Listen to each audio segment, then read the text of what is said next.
Hey there, I'm Linda, a 28-year-old mechanical engineer with a passion for innovation and a knack for getting myself into sticky situations.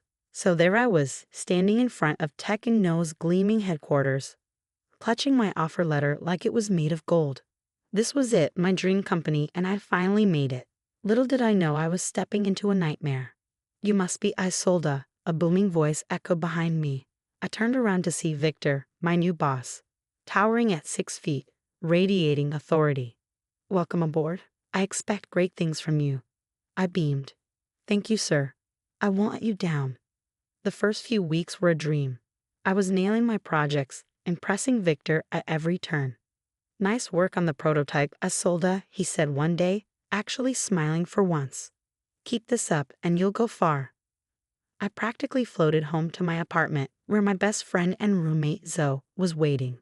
"Someone looks happy," Zoe grinned, still loving the dream job. "It's everything I hoped for and more." I gushed. But then things started to change. Victor's praise turned to criticism, and his rare smiles disappeared.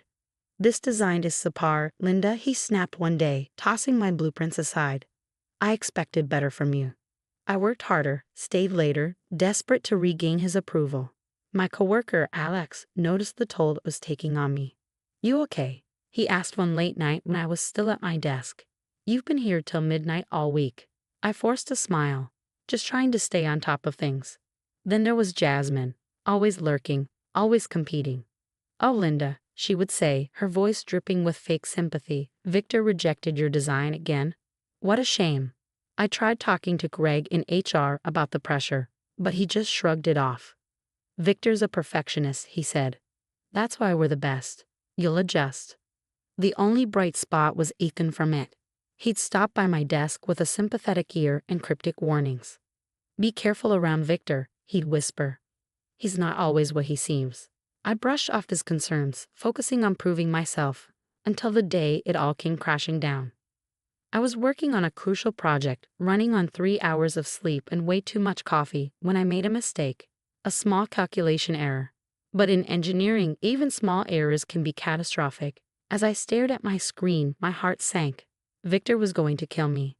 I had no idea this mistake was about to set off a chain of events that would turn my dream job into a living nightmare. But hey, they say what doesn't kill you makes you stronger, right? I was about to find out just how strong I could be. I stood in Victor's office, my heart pounding as I explained the error. His face turned an alarming shade of red. "Incompetent," he roared, slamming his fist on the desk. "Do you realize what this could have cost us?" "I'm sorry, sir," I stammered. "It won't happen again." Victor's eyes narrowed. "Oh, I'll make sure of that." He rummaged through his drawer, pulling out a dunce cap. My stomach dropped. "Put this on," he sneered. "Maybe it'll help you remember basic math." Humiliated, I placed the cap on my head as he marched me out to the engineering floor. "Attention, everyone," Victor bellowed. "This is what happens when you make stupid mistakes." Snickers erupted around me. Jasmine, of course, whipped out her phone. "Smile, Linda," she laughed, snapping photos. "This is too good." Even Alex, usually so kind, looked uncomfortable but didn't say a word. I stood there, fighting back tears as my coworkers mocked me. Memories of Victor's snide remarks, impossible deadlines, and public humiliations came flooding back. After what felt like an eternity, Victor dismissed me. I fled to the bathroom, my hands shaking as I called Zoe. "He did what?" Zoe's voice crackled through the phone. "Linda, that's workplace harassment."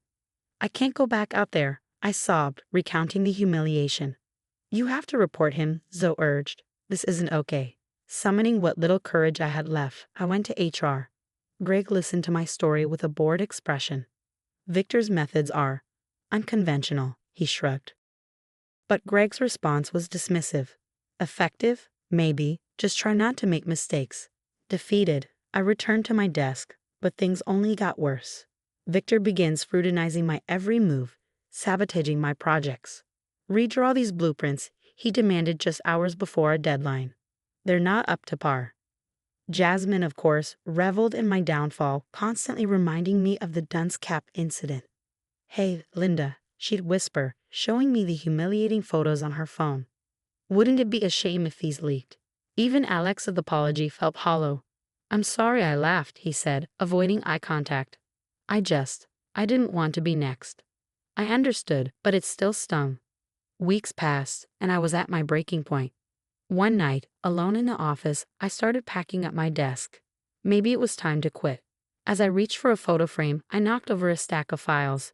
Victor's files. Papers scattered everywhere. And as I gathered them, something caught my eye. Financial reports that didn't add up and emails about creative accounting. My engineer's mind kicked into gear. This wasn't just bullying. This was fraud. I thought about quitting, walking away from this toxic mess. But then I thought about the next person Victor would torment, about Jasmine's smug face and Greg's casual dismissal of my pain. No, I wasn't going to let them win. I carefully replaced the files, my mind racing. I had no proof yet, but I would get it. Victor thought he could break me. He was about to learn this Dunce was smarter than he ever imagined. That night, I left the office with a new determination. The old Isolde might have run away, but this new Isolde, she was ready for war. From that moment on, I became a secret agent in my own office. Every snide comment, every impossible deadline, every act of sabotage. I documented it all. My notebook became my weapon. And Ethan from it, he turned out to be a gold mine of information. Victor's been doing this for years, Ethan whispered during a staged computer repair. I've seen at least 5 engineers quit because of him. We dug deeper, uncovering a trail of broken careers and stolen ideas. Over coffee, a former employee told me he took credit for my friend's patent. She couldn't prove it, so she left. I realized I wasn't alone.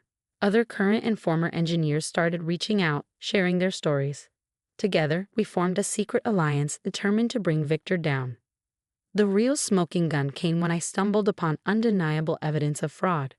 Doctored financial reports, stolen patents, overcharged clients. It was a web of deceit that made my head spin.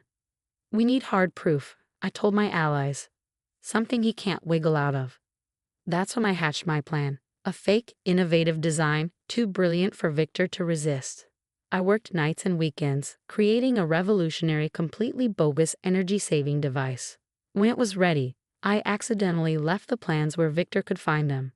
He took the bait, hook, line, and sinker. Linda, he purred, cornering me by the water cooler. I'm impressed by your latest design. I think we should discuss how to present it to the board. I played dumb. Present it? But it's not ready. Oh, I think it is, he smirked. In fact, I've already started the patent process, under my name, of course. For the good of the company. Bingo, I had him. As we prepared our case for the board, Victor must have sensed something was off. One evening, he cornered me in the parking lot, his tone menacing. I hope you remember who gave you this opportunity, Linda, he growled. It'd be a shame if your career ended before it really began. I stood my ground, heart pounding. Is that a threat, sir? He smiled coldly. Just a friendly reminder of how things work around here. The next day, Jasmine approached me, her usual smugness replaced by nervousness. Look, Isolde, she said, glancing around. I know you're up to something. Maybe we can help each other out. I raised an eyebrow. I'm listening. I've got dirt on Victor too, she whispered. If you cut me in on whatever you're planning, I'll share it. I considered her offer for a moment. Thanks, Jasmine. I'll think about it. As she walked away, I smiled to myself. The tables had truly turned.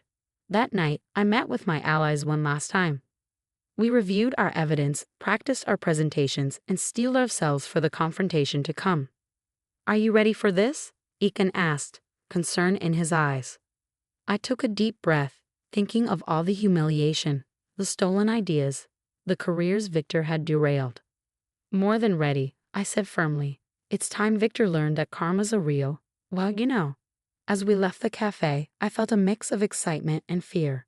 Tomorrow we'd face the board and Victor. One way or another, things at Tekken No were about to change forever. The boardroom was tense as I laid out our evidence. Spreadsheets, emails, testimonies, a mountain of proof detailing Victor's abuse and fraud. As you can see, I concluded, Victor has been systematically bullying employees and stealing their work for years. The board members exchanged shocked glances. Victor, red-faced, leaped to his feet. This is absurd. Linda is clearly trying to cover for her own incompetence. That's when my allies stepped up. One by one, current and former engineers shared their stories. Victor stole my patent for the cooling system, one said. He threatened to ruin my career if I didn't falsify test results, added another. With each testimony, in his desperation, Victor revealed even more of his misconduct. So what if I push them hard? He snapped.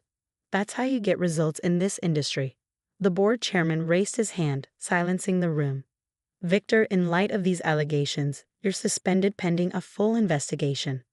As security escorted Victor out, defeated, Jasmine tried to quietly slip away. But I was ready for her. Oh, there's more, I said, pulling out the evidence she had given me. Jasmine here was Victor's accomplice in several of these schemes. Jasmine's face went pale. I was just following orders. The aftermath was a whirlwind. The company underwent major restructuring. Greg from HR, who had ignored countless complaints, was fired. And me? I found myself with a promotion and a new role. Linda, we'd like you to lead a committee on engineering ethics, the new CEO told me. Your integrity is exactly what this company needs right now. Victor's downfall was swift and brutal. His professional reputation lay in ruins, job offers rescinded, industry connections severed. 6 months later, as I settled into my new office, Ethan burst in, waving a newspaper. You're not going to believe this, he grinned. Victor's facing charges for patent theft from his previous job. Looks like karma finally caught up with him. I couldn't help but smile. Couldn't have happened to a nicer guy. But the real validation came a few weeks later. I stood on stage accepting an industry award for ethical leadership in engineering. This award isn't just for me, I said into the microphone. It's for every engineer who's ever been bullied, belittled, or had their work stolen. Our ideas can change the world, but only if we have the courage to stand up for what's right. As applause washed over me, I thought about how far I'd come, from wearing a dunce cap to leading an ethics committee, from nearly quitting to winning awards. I spotted Zoe in the audience, cheering loudly. Alex was there too, along with many of the engineers who had stood with me against Victor. Even Jasmine was in attendance, looking chastened but somehow proud. As I stepped off the stage, my phone buzzed with a news alert. Former Techno executive pleads guilty to multiple charges of fraud and patent theft. I smiled to myself. Victor had thought he could break me, use me, and discard me like so many others. Instead, he'd unleash a force he never saw coming. Walking out into the bright sunlight, award in hand, I felt a sense of peace. The nightmare was over, but more importantly, I had made sure it would never happen to anyone else again. Sometimes, standing up for what's right isn't just about personal vindication. It's about changing the system, one unethical boss at a time. And that's the end of Isolda's journey, from humiliated engineer to industry leader. Now here's a question for you. Was Linda justified in setting a trap for Victor with the fake design, or did she cross an ethical line herself? Is it ever okay to fight deception with deception in the workplace? Share your thoughts in the comments below.